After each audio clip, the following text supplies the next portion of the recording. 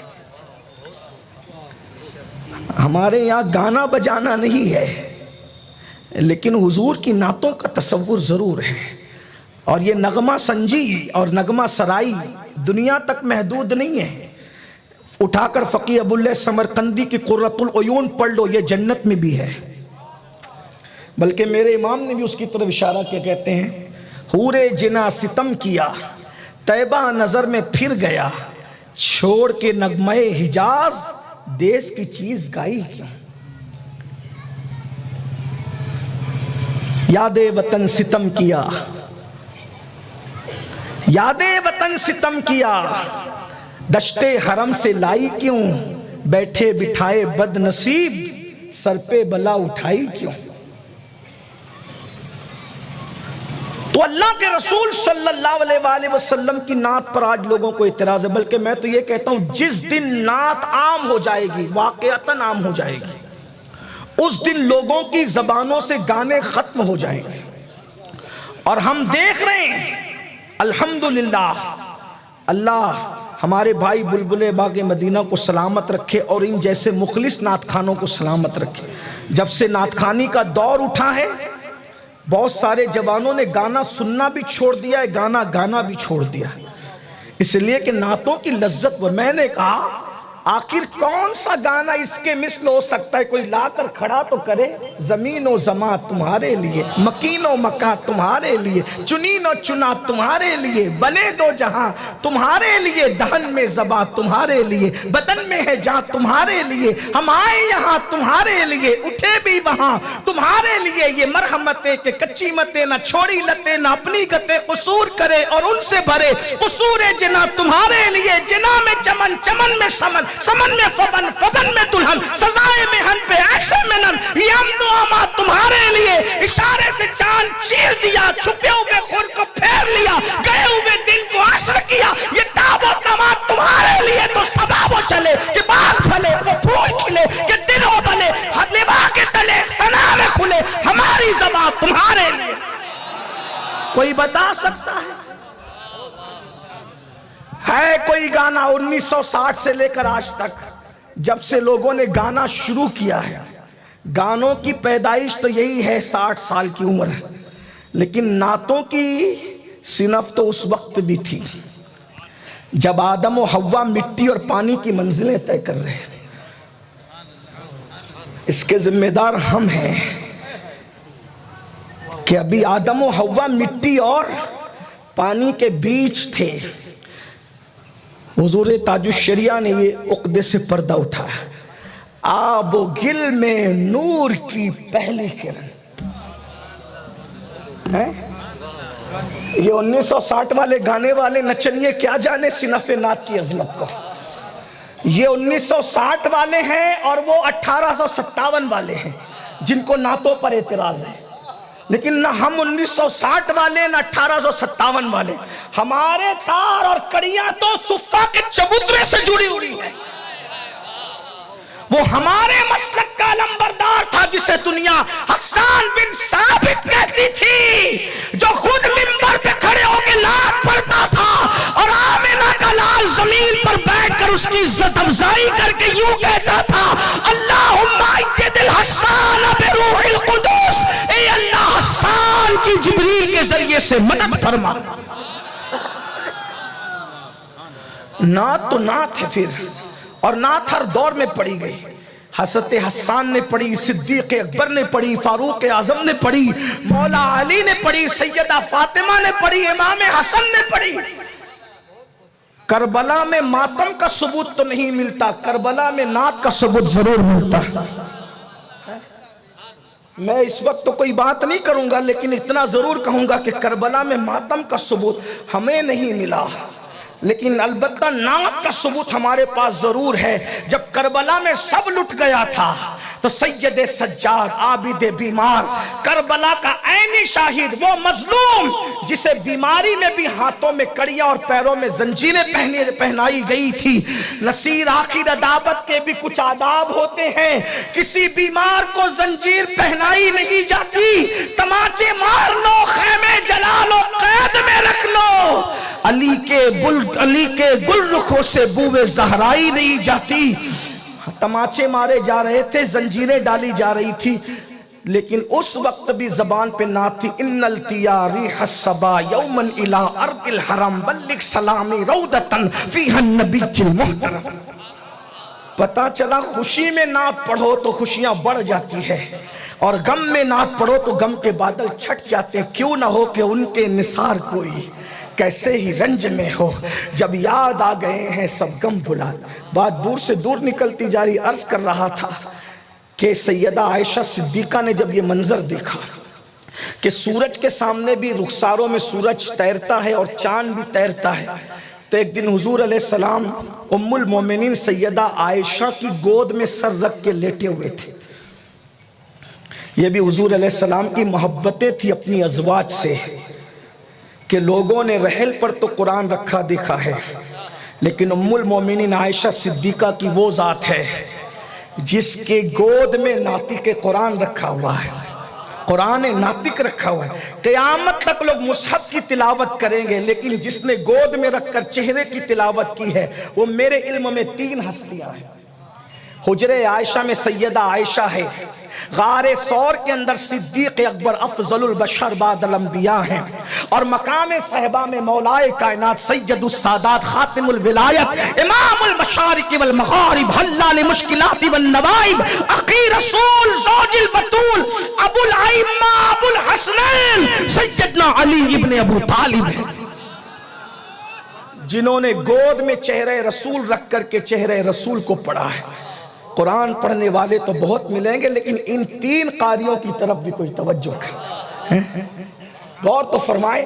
لیکن بہرحال جس نے چہرے رسول کی تلاوت کی وہ اچانک چاند سے مخاطب ہو کر کہنے لگے، اے چاند تو صرف رات کو چمکتا ہے، جب سورج ہوتا ہے تو نہیں چمک پاتا، لیکن میرا چاند دیکھ یہ تو دن میں بھی چمکتا ہے، رات میں بھی چمکتا ہے۔ حضور نے آنکھیں کھول کے مسکرایا اور فرمایا، عائشہ تو نے شعر کب سے کہنا شروع کیے؟ امی جان عائشہ صدیقہ کہتی ہے جب سے آپ کا جلوہ دیکھا ہے تب سے ہم نے شعر کہنا شروع کر دیا۔ بات دور نکلی، کیا عرض کر رہا تھا کہ چمکتا چہرہ نظر آیا، ام المومنین نظر نہ آئی، بس اتنا لگتا تھا کوئی خاتون کھڑی۔ حضور نے ان کو بلائی، دھراؤ، ابھی پردے کا حکم نازل نہیں ہوا تھا۔ ان سے کہا مجھے جانتے ہو؟ کہا حضور ہمارے ماں باپ آپ کو یہ اس کو جانتے ہو؟ حضور یہ تو ام المومنین مومنوں کی امی جان ہے، کہا آپ جاؤ۔ کہا حضور وجہ؟ آقا فرماتے ہیں تم نے مجھے دیکھا پہچان لیا، میں جانتا ہوں، ان کو نہیں پہچانا، تمہارے اندر بدگمانی نہ ہو جائے کہ وہ خاتون کون کھڑی تھی۔ شیطان وسوسہ نہ ڈالے، اس لیے کہ کوئی ہم سے بدگمان ہوگا تو فاسق ہو سکتا ہے۔ توجہ کرنا، لوگ نبی کو اپنی طرح کہتے ہیں، ذرا یہ بھی تو مسئلہ سنیں، جو ہم سے بدگمان ہوگا وہ فاسق ہوگا، اور جو نبی سے بدگمان ہوگا وہ کافر ہوگا۔ غور تو کریں، توجہ تو فرمائیں۔ تو اگر کوئی بدگمانی کا شکار ایسا لگتا ہے کہ اس کو اندیشہ ہے کہ اس کو حرام سے بچانے کے، بدگمانی سے بھی بچو اور بدگمان کرنے سے بھی بچو۔ پہلے تقوی کا کمال غیبت سے بچو، نمبر 2 بدگمانی سے۔ مجھے یہاں ایک مثنوی کی بات یاد آ گئی، صاحب مثنوی کی حسن ظن کے حوالے سے ایک بہت خوبصورت سوال ہے۔ اگر بدگمانی ختم ہو جائے تو مسلم امہ پھر امت بن سکتی ہے۔ عارف رومی بہت بڑے عالم تھے، سرکار غوث پاک رضی اللہ تعالیٰ کے غوث پاک ان کے دادا پیر ہوتے ہیں، صاحب بہت بڑے عاشق رسول تھے۔ حضرت شمس تبریز نے عشق کی وہ آگ لگائی تھی کہ آخر میں آ کے کہنے لگے، صد کتابو صد ورق درنار کن، صد کتابو صد ورق درنار کن، دل بدست جانب دلدار کن۔ میں نے ہزاروں سینکڑوں کتابیں اور سینکڑوں ورق آگ میں ڈال دیے اور اپنا رومی ایسی بات کرتے ہیں تھوڑی دیر. بھائیوں میں آج اتحاد نہیں بدگمانی, مدرسوں میں آج اتحاد نہیں بدگمانی, اداروں میں آج اتحاد نہیں بدگمانی, محلوں میں اتحاد نہیں, بدگمانی بدگمانی بدگمانی, اتنی بدگمانی اللہ کی پناہ. اور حسن ظن تقوی کا دوسرا زینہ. بہرحال مختصر کرتا ہوں اختصار کے ساتھ, کبھی مثنوی میں جا کر کے اس کو پڑھنا, تو اس میں وہ 7 بیل بتائے جاتے, 7 شیر ان کو آ کر کے دیکھتا اور دیکھ کر کے گھور گھار کے چلا جاتا. وہ تھے بیل ہی, لیکن شیر جیسا بادشاہ بھی ان سے ٹکرانے کی ہمت نہیں کرتا تھا چونکہ ان میں اتحاد تھا. ایک دن ایسی وہ گھور گھار کے غصے میں جا رہا تھا, کچھ کر نہیں سکتا تھا, تو اس کو لومڑی ملی, مکار لومڑی, اور اس نے کہا بادشاہ سلامت کدھر کا ارادہ, غصے میں دکھتے, کہا وہ ساتوں ایک ساتھ رہتے, ہلتے ڈلتے نہیں, ہتتے ہی نہیں. کہا بس, کہا اگر یہ ایک دوسرے سے جدا ہو جائے تو میں ان کو شکار کروں, میرا بھی بھلا ہو تیرا بھی بھلا ہو. کہا میں جانتی ہوں کرنا کیا ہے. اس نے کہا آسان بات ہے, ان کو جدا کرنے کے لیے ان میں بدگمانی پیدا کرنا ہے. لومڑی گئی, ایک کو بلایا اکیلے, اور اس کے اپنا منہ اس کے کان کی طرف رکھ کر کے کچھ ایسے بس منہ ہلا دیا. منہ ہلانا تھا.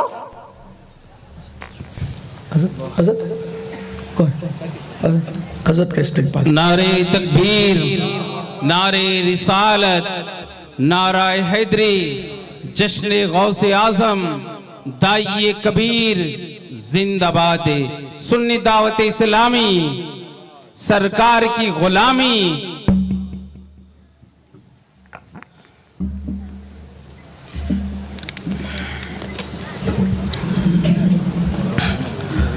درود شریف پڑھ لیں. اللہ رب محمد صلی اللہ علیہ وسلم, نحن عباد محمد صلی اللہ علیہ وسلم, صلاۃ و سلام علیک یا جد الحسن والحسین وعلی آلک و اصحابک یا جد الغوث الثقلین. حضرت ہمارے قائد, ہمارے امیر تشریف لا چکے ہیں, اور اصل میں یہ وقت حضرت ہی کا ہے, کیونکہ بارش کی وجہ سے محفل ہی تاخیر سے شروع ہوئی. میں کچھ بات کرنے کی بجائے اپنی بات کو 1 منٹ میں سمیٹتا ہوں. میں 200 چیزیں ایک ساتھ پڑھ دیتا ہوں, اس کی کوئی تشریح کی ابھی حاجت نہیں ہے. نمبر 1 غیبت, نمبر 2 بدگمانی سے بچنا, نمبر 3 کسی قوم کا مذاق نہ اڑانا. مذاق کر سکتے ہیں, مذاق اڑا نہیں سکتے, بلکہ مذاق کرنا تو صحابہ کی بھی سنت ہے, اور مزاح کرنا اپنی شان کے مطابق یہ تو اللہ کے رسول صلی اللہ علیہ وآلہ وسلم سے بھی ثابت ہے. مذاق کرنے اور مذاق اڑانے میں فرق ہے. یہ مذاق اس کو کہتے ہیں کرنا, آپ بھی ہنس دے وہ بھی ہنس دے, دونوں کا دل خوش ہو جائے. لیکن مذاق اڑانا اس کو کہتے ہیں کہ کسی کے ساتھ ایسا مذاق کرنا کہ اس کا دل دکھ جائے, وہ حقیر ثابت ہو, وہ ذلیل ہو جائے. مذاق اڑانا حرام ہے. تو غیبت, بدگمانی, کسی کا مذاق نہ اڑانا.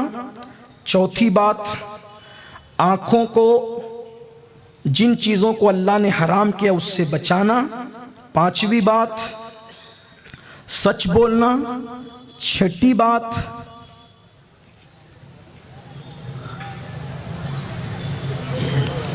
اگر کوئی تم پر احسان کرے تو اس کا احسان ماننا اور مغرور نہ ہو جانا. 7ویں بات, اللہ کی راہ میں خرچ کرنا اور ناجائز جگہ خرچ کرنے سے بچنا. 8ویں بات, جھوٹی شہرت کا طالب نہ ہونا, یعنی جھوٹی شہرت کے لیے کچھ نہ کرنا بلکہ جھوٹی شہرت سے بچنا. 9ویں بات, 5 نمازوں کو ان کے وقتوں پر شرائط کی پابندی کے ساتھ ادا کرنا. اور 10ویں اور آخری بات, مذہب مہذب اہل سنت و جماعت پر قائم رہنا. یہ 10 چیزیں جب کسی کے اندر پیدا ہوتی ہے تو وہ کمال تقوی پر پہنچ جاتا ہے, اور جو متقی ہو جاتا ہے اس کے بارے میں اللہ ارشاد فرماتا ہے, ان اکرمکم عند اللہ اتقاکم, اللہ کے نزدیک عزت والا وہ ہے جو